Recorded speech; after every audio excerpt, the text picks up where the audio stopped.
Master minds commerce చదవాలనుకునే 10th inter విద్యార్థుల తొలి ఎంపిక. నమస్తే విజయ మేడం. నమస్తే ఉషా మేడం, డివోర్స్ పైన ఇంతకుముందు ఒక ఎపిసోడ్ కూడా మనం చేస్తున్నాము. సో మీరు చాలా కేసెస్ని చూశారు అండ్ మీకున్న అనుభవం ప్రకారం చూసుకున్నట్టయితే ఎక్కువ కేసెస్ మీరు డీల్ చేసిన దాంట్లో ఏ రీజన్ పర్పస్ అసలు వచ్చేవాళ్ళు, ఏ రీజన్ ఎక్కువ దేని గురించి వాళ్ళకి ఇష్యూస్ అయ్యి విడాకులు అన్న పదం వరకు వాళ్ళ మీ దాకా వచ్చి మేము తీసుకోవాలనుకుంటున్నాం, మేము ఫిక్స్ అయిపోయామని చెప్తూ ఉంటారు కదా, మెయిన్ రీజన్ ఏంటి అంటారు అసలు? విడాకులకి అంటే వెళ్తాము అని నా దగ్గరకు వచ్చిన వాళ్ళల్లో ఫైనాన్షియల్ బ్యాక్గ్రౌండ్ డిఫరెన్సెస్ ఉండి, అంటే ఆర్థిక పరంగా రెండు ఫ్యామిలీస్ మధ్య తేడాలు ఉండి, కొంతమంది అట్లాగే పెద్దల ఇంటర్ఫియరెన్స్ వల్ల ప్రాబ్లం వచ్చింది అని నేను తెలుసుకున్న కేసెస్ ఉన్నాయి. అట్లాగే సెక్షువల్ ఇన్కంపాటబిలిటీ అంటే ఏంటంటే సెక్షువల్ సాటిస్ఫాక్షన్ లేకపోవటం వల్ల ఇట్లాంటి కేసెస్ కూడా వచ్చినాయి. చాలా ఫ్యాక్టర్స్ ఉంటాయి కానీ విడాకులు తీసుకోవటానికి నా దగ్గరికి వచ్చిన వాటిల్లో ప్లస్ మామూలుగా కూడా ఎక్కువ మంది ఈ మధ్య తెలిసింది ఏంటంటే మనకి అన్నీ అబ్జర్వ్ చేసినప్పుడు కూడా స్టాటిస్టిక్స్ అది ల్యాక్ ఆఫ్ కమ్యూనికేషన్, అంటే ప్రాపర్గా మాట్లాడుకోకపోవటం వల్ల, తెలియపరుచుకోకపోవటం వల్ల, కమ్యూనికేషన్ డిఫరెన్సెస్ రావటం వల్ల ఎక్కువ విడాకులు అవుతానికి కారణాలు ఎక్కువ. ఇది మెయిన్ రీజన్ అవుతుంది ఇది. సో ఈ ల్యాక్ ఆఫ్ కమ్యూనికేషన్ అనేది ఏంటంటే ఒకళ్ళకొకళ్ళు ఏదన్నా నచ్చకపోతే వెంటనే చెప్పుకోరు. వాళ్ళు ఏం చేస్తారంటే కొంచెం ఓర్పున్నాళ్ళేమో దాన్ని లోపలే పెట్టేసుకుని అలాగే దాని గురించి ఎక్కువ ఆలోచించి కుమిలిపోవటం ఇలాంటివి చేస్తూ ఉంటారు. ఈ కొంచెం డామినేటింగ్గా ఉన్నాళ్ళేమో ఏదో ఒక మాట అనేస్తారు, మర్చిపోతారు. అది నచ్చదు అని వీళ్ళు చెప్పకుండా అవతల వాళ్ళు అది ఓర్చుకుని ఎప్పుడో ఒకరోజు బర్స్ట్ అవుతూ ఉంటారనమాట. సో అలాగే ఏదైనా సరే వీళ్ళ డిస్కషన్ నుంచి ఆర్గ్యుమెంట్స్కి వెళ్ళిపోతూ ఉంటాయి. అంటే చర్చించుకునేలాగా ఉండకుండా వాదించుకునేదాకా వెళ్ళిపోతాయి. సో ఆ స్టేజ్లోనే వాళ్ళు మాట్లాడుకోరు. సో ఇంకొకటి, నచ్చకపోతే కూడా దాన్ని ఎలా చెప్పాలో వీళ్ళకి తెలియదు అందంగా. సో అంటే ఏంటి, అగ్రీ టు డిసగ్రీ అనేది వీళ్ళకి తెలియదు అనమాట చాలామంది కపుల్స్కి. అంటే నచ్చని దాన్ని కొట్టినట్టు మొహం మీదే చెప్పక్కర్లేదు కదా. సో అది కూడా వీళ్ళకి తెలవట్లేదు. అట్లాగే ఒక్కొక్కసారి ఏమవుతుందంటే ఇప్పటి పెంపకంలో కూడా ఏంటంటే ఒకళ్ళో ఇద్దరు పిల్లలు ఉంటున్నారు ఉషా. దేనికి నో చెప్పాల్సిన పని కానీ, పేరెంట్స్కి నో వినాల్సిన పని కానీ పిల్లలకి పెద్ద ఉండట్లేదు. సో ఆడింది ఆట పాడింది పాట అన్నట్టు మగపిల్లలు అలానే పెరుగుతున్నారు, ఆడపిల్లలు అలానే పెరుగుతున్నారు. సో బట్ వీళ్ళిద్దరూ కలిసి ఉండటం వచ్చేసరికి నో చెప్పటాలు కానీ, అనుకున్నది జరగకపోతే దాన్ని తీసుకోవటం కూడా వీళ్ళకి చేత అవ్వట్లేదు. సో ఇప్పుడు మళ్ళీ చూస్తే 30 దాకా ఆగే అమ్మాయిలు ఉన్నారు, 23కే పెళ్ళిళ్ళు చేసేసుకునే అబ్బాయిలు కూడా ఉన్నారు. ఈ మధ్య మళ్ళీ ట్రెండ్ అది. ఈ మధ్య నేను చూస్తున్నాను ఈ 1 yearలో 25 ఏళ్ల లోపల అబ్బాయిలకే చాలా మందికి పెళ్ళిళ్ళు అయిపోయినాయి. ఎందుకంటే ఫ్యామిలీ బిజినెస్లు ఉండి కానీ, చదువుకోవటం అయిపోయినప్పుడు కానీ, ఇంకా వాళ్ళ బిజినెస్లే చూసేసుకునేటప్పుడు ఏంటంటే మంచి అమ్మాయి అందంగా ఉంది, బాగుంది అని వీళ్ళు మంచి ఫ్యామిలీ అని అనుకుంటే కనుక అబ్బాయిలకు కూడా 23 ఏళ్ళకి 24 ఏళ్ళకే పెళ్లి చేసేస్తున్నారు. అది ఒకప్పుడు ఉండేది, మళ్ళీ ఇప్పుడు వస్తుంది. సో వీళ్ళు ఏంటంటే ఇంకా ఆ మెంటల్ మెచ్యూరిటీ కానీ, ఒక రిలేషన్షిప్లో, ఒక దాంపత్యంలో కానీ, ఒక ఫ్యామిలీకి ఇవ్వాల్సిన రెస్పాన్సిబిలిటీస్ కానీ, కమిట్మెంట్స్ కానీ ఏవైతే ఉంటాయో అవి ఇంకా వాళ్ళకి అర్థం కాకముందే పెళ్ళిళ్ళు అయిపోతున్నాయి. ఒకప్పుడు అంటే చూసి నేర్చుకుని మరి 10 ఏళ్ళకి 12 ఏళ్ళకే ఇదివరకు మన అమ్మమ్మలకి 15 ఏళ్ళకే చేసేసిన రోజులు ఉన్నాయి. అప్పుడు ఏంటంటే పెళ్ళి అంటే అసలు అబ్బాయి నచ్చాడా, నచ్చకపోతే పోట్లాడి వచ్చేయాలా, విడాకులు తీసుకోవాలా, అసలు ఇది లేదు సిస్టంలో, వ్యవస్థలోనే అది లేదు. పెళ్ళైపోయిందా ఇంక అక్కడే ఉండాలి, అదేదో కామన్ అన్నట్టు. అంటే భోజనం టైం అయిందా భోజనం చేయాలి అన్నట్టు, పెళ్లి చేసామా మనం ఉండాలి. సరే మంచి వాళ్ళు కలిసిపోయి వాళ్ళిద్దరికి అండర్స్టాండింగ్ వచ్చి వెళ్ళిపోతే సంసారం సజావుగా అదృష్టం. లేదంటే కూడా అసలు విడిపోవాలనే థాట్ వచ్చేది కాదు వాళ్ళకి.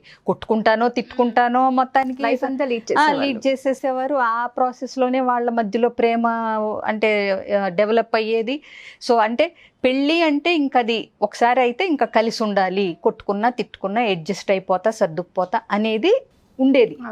ఇప్పుడు ఏంటంటే ఎక్కడ ఏ చిన్న డిఫరెన్స్ వచ్చినా మాకు ఉండాల్సిన అవసరం లేదు. మా ఇండివిజువాలిటీ వ్యక్తిత్వాన్ని చంపుకుని కాంప్రమైజ్ అయ్యి సర్దుకుపోయి అడ్జస్ట్ అయ్యి అసలు ఇలాంటి పదాలన్నీ ఇప్పుడు మనం మాట్లాడటం తప్పు అన్నట్టుగా ఉంది. అడ్జస్ట్ అవ్వండి, కొంచెం కాంప్రమైజ్ అవ్వండి అంటాం. సో ఇప్పటి సిస్టంలో అది పోయింది పిల్లల్లో కానీ ఏదైనా సరే. సో మెయిన్ రీజన్ ఏంటంటే lack of communication. How to communicate అనేది తెలియట్లేదు పిల్లలకి. ఇబ్బంది ఉంది, ఇబ్బంది పడుతూ ఉండమని ఎవ్వరూ చెప్పరు. అట్లాగే ఎక్స్ట్రీమ్ కేసెస్ అంటే ఇంకా ఏది వినిపించుకోకుండా శాడిజం లాగా ఇంకా అసలు లేదా కంప్లీట్ ఆల్కహాలిక్ ఏదన్నా సబ్స్టెన్స్ అబ్యూజ్ ఉండి మనం ఎక్స్ట్రీమ్ కేసెస్ గురించి మాట్లాడట్లేదు ఉషా. నార్మల్ లైఫ్లో జనరల్గా విడాకులకి వెళ్ళాల్సినంత అవసరం లేనప్పుడు కూడా వెళుతున్నారు అంటే అది ప్రాపర్ కమ్యూనికేషన్ లేకుండా. నీకు ఫర్ ఎగ్జాంపుల్ ఇదివరకే మనం కూడా ఒక వీడియోలో నేను చెప్పినట్టు గుర్తు, నీకు హిందీ తప్పితే తెలుగు ఒక్క ముక్క రాదు, నాకు తెలుగు తప్పితే హిందీ ఒక్క ముక్క రాదు, నువ్వు ఏది చెప్పినా హిందీలో చెప్తుంటావు, కరెక్టే చెప్తుంటావు, నాకు అది ఒక్క ముక్క అర్థం కాదు, నేను తెలుగులోనే చక్కగా మంచిగా నేను మంచి అమ్మాయినే అన్నీ చెప్తా ఉంటాను, నీకు ఒక్క ముక్క అర్థం కాదు. సో ఇప్పుడు హిందీ తెలుగు కలిసి నడవాలనుకో ఎట్లా ఉంటుంది? అలా ఉంటుంది అన్నమాట ఈ ప్రేమ భాష అనేది. భర్త అనుకుంటాడు నేను 24 గంటలు కష్టపడి పొద్దుననగా అదేంటి ల్యాప్టాప్ బ్యాగ్ బుచ్చుకుని వెళ్ళి క్లయింట్లతో మాట్లాడి కొట్టుకుని ఎప్పుడుకో అర్ధరాత్రికి వస్తే అంతా మా ఆవిడ పిల్లల కోసమే కదా, ఆవిడ ఫేస్లో ఇంత చిరునవ్వు లేకపోగా ధూమ్ ధామ్ అంటూ ఉంటుంది నేను ఇంటికి వెళ్ళేసరికి అని ఆయన అనుకుంటాడు. పొద్దున్న లేస్తే ఇదే సేమ్ బ్యాగ్ పుచ్చుకుని వెళ్ళటం, రాత్రి రావటం, స్నానం చేసి తినటం, పడుకోవటం తప్పితే అసలు ఒక అచ్చటా ముచ్చట లేదు, ఒక బయటికి తీసుకెళ్ళటం లేదు, ఒక సినిమాకి తీసుకెళ్ళటం లేదు, లేకపోతే కాసేపు ప్రేమగా మాట్లాడటం లేదు. ఇక అసలు నేనేదో ఇంట్లో ఉండే ఆవిడైతే, ఇంట్లో ఉద్యోగం చేసే వాళ్ళైతే ఇదే పరిస్థితి. సో అమ్మాయిలు ఏంటి కొంచెం గుర్తింపును కోరుకుంటారు. వాళ్ళు ఏ పని చేసినా సరే, ఉద్యోగంలో అయినా సరే దాని గురించి కొంచెం మాట్లాడి అప్రిసియేషన్ కోరుకుంటారు. అదే హోమ్ మేకర్స్ అయితే ఇవాళ ఇది బాగుందని చెప్తే వాళ్ళకి నచ్చుతుంది అనమాట. రోజు బాగానే వండుతారు, వండరనేం కాదు, బట్ ఏదన్నా స్పెషల్గా చేసినప్పుడు బాగుందో ఇవాళ కూర అన్నప్పుడు ఏంటంటే వాళ్ళకి ఆ పడిన శ్రమ అంతా మర్చిపోతారు. ఈ టెక్నిక్స్ ఏమో ఈ అబ్బాయిలకి తెలవదు. రోజు బాగానే ఉంటుందిగా పెట్టారు తింటారు అనుకుంటారు. అలాగే ఆ క్యాండిల్ లైట్ డిన్నర్స్ కానీ పోనీ అంత రొమాంటిక్గా కాకపోయినా ఏదైనా అమ్మాయిల జెనెటిక్ ఇది ప్రకారం వాళ్ళ మనస్తత్వం ప్రకారం ఒక గుర్తింపుని ఏదన్నా ఒక మంచి చీర కట్టుకుని రెడీ అయినప్పుడు ఇవాళ బాగున్నావు అంటే ఏంటి, అక్కడ బాగున్నావు అనేది బాగున్నావా బాగాలేదా మనకు తెలుసు, అసలు మనం ఎలా ఉన్నాము. గుర్తింపు అంటే నేను ఇవాళ రెడీ అయిన దాన్ని మా వారు గుర్తించారు, నీకు అర్థమైందా? అది అమ్మాయిలకి ఇష్టం. ఇప్పుడు ఇవి ఇంకో తప్పు ఏంటంటే ఒకవేళ ప్రేమించి పెళ్లి చేసుకున్నాళ్ళైతే ప్రేమలో ఉన్నప్పుడేమో అన్నీ తెగిస్తారు, గిఫ్ట్లు ఏంటి, కొని పెట్టాలేంటి, తిప్పటాలేంటి. వన్స్ పెళ్ళైపోయిన తర్వాత వాళ్ళకి బాధ్యతలు మొదలవుతాయి, ఉద్యోగంలో ప్రమోషన్స్ కానీ వాళ్ళకి రెస్పాన్సిబిలిటీస్ ఎక్కువైపోతాయి, ఇవన్నీ మానేస్తారు.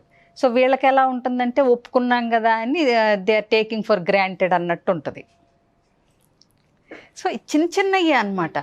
ఇప్పుడు చాలాసార్లు నా దగ్గరికి వచ్చిన వాళ్ళని కదిలిస్తే ఈ అమ్మాయి చెప్పేటప్పుడు ఏం చెప్తుంది, నేనంటే అసలు ఒకప్పుడు ఉన్న ప్రేమే లేదు, అసలు నన్ను గుర్తింపు లేదు, గుర్తించట్లేదు, ప్రేమ తగ్గిపోయింది, అసలు ఇలాంటి వాళ్ళతో ఉండటం అవసరమా అని ఈ అమ్మాయి అంటుంది. ఆ అబ్బాయితో మాట్లాడామనుకో పొద్దున్నుంచి సాయంత్రం వరకు ఇదిగో ఇందాక చెప్పాను కదా, కష్టపడి అంతా వాళ్ళ కోసమే కదా మేడం, ప్రమోషన్స్ ఇవన్నీ హయ్యర్ పొజిషన్స్కి వెళ్తే ఫైనాన్షియల్గా మేమిద్దరమే కదా బాగుంటాం, మా పిల్లలే కదా, అది అర్థం చేసుకోదనేమో ఇతను అంటాడు. ఎవరు చెడ్డాళ్ళు కాదు ఇందులో, అది వాళ్ళిద్దరూ కూర్చుని మాట్లాడుకుంటే సాల్వ్ అవుతుంది, అయిపోయే చిన్న విషయాలు అన్నమాట. కొన్నిసార్లు ఈ అహంతో కూడా ఏంటంటే నేనే ముందు మాట్లాడాలా, నేనే ఎందుకు ఎక్స్ప్లెయిన్ చేయాలి, నేనే ఎందుకు ఎప్పుడు ఎక్స్ప్లెనేషన్ ఇవ్వాలి, ఇట్లా ఉంటారు. సో వాళ్ళకి తెలియంది ఏంటంటే ఆర్గ్యుమెంట్ విన్ అవటం కంటే రిలేషన్షిప్ నిలబెట్టుకోవటం ముఖ్యం అనేది తెలియట్లేదు ఇప్పటి వాళ్ళకి. ఇద్దరూ చెప్పేది కరెక్టే. ఇప్పుడు ఒక బాల్కి 2 రంగులు ఉన్నాయి అనుకో, ఒకవైపు రెడ్ ఒకవైపు బ్లూ. నేను ఎంతసేపు బ్లూ బ్లూ అంటుంటాను, నువ్వు రెడ్ రెడ్ రెడ్ అని వాదిస్తూ ఉంటావు. తిప్పి చూస్తే కదా, లేదా నేను నీ వైపుకి వచ్చి చూస్తేనే కదా అక్కడ ఉండే రంగు నాకు కనపడేది. అవును. సో అవతల వాళ్ళ పాయింట్ ఆఫ్ వ్యూలోంచి వాళ్ళ ప్లేస్లో నిలబడి ఆలోచించగలగటం, ఇవన్నీ ఏంటంటే వీళ్ళకి ఎవరో ఒకళ్ళు ఉండి చెప్పాల్సిన పరిస్థితి వచ్చింది వాళ్ళ. ఎగ్జాక్ట్లీ. సో అందుకే హౌ టు కమ్యూనికేట్ అనేది కూడా చెప్తాం మేము ఈ మన ప్రీ మ్యారిటల్ కౌన్సిలింగ్ వచ్చినప్పుడు. మీకు నచ్చదు అన్నీ అసలు ఇద్దరు వ్యక్తులు, వాళ్ళు భార్యాభర్తలేంటి, అమ్మ కూతురైనా సరే, అసలు ఎవరైనా సరే, ఏ రిలేషన్షిప్లో అయినా సరే ఇద్దరు వ్యక్తులకి ఎప్పుడూ ఒకటే మాట మీద నిలబడాల్సిన సందర్భాలు ఉండవు. అంతే కదా. ఫుడ్ విషయంలో కాడి నుంచి అన్నిట్లోనూ ఎవరి అభిప్రాయం వాళ్ళకు ఉంటుంది. ఎవరి అభిప్రాయం వాళ్ళ దాన్ని గౌరవిస్తూనే ఇద్దరూ కలిసి ఎట్లా ముందుకెళ్ళాలి అనే ఆలోచన చేయటంలోనే దాంపత్య జీవితం ఎట్లా ముందుకు సాగాలి అనేది డిపెండ్ అవుతుంది. ఆ స్కిల్స్ నేర్పించాల్సి వస్తుంది వాళ్ళ ఈ జనరేషన్కి. Exactly. Thank you ma'am, thank you so much.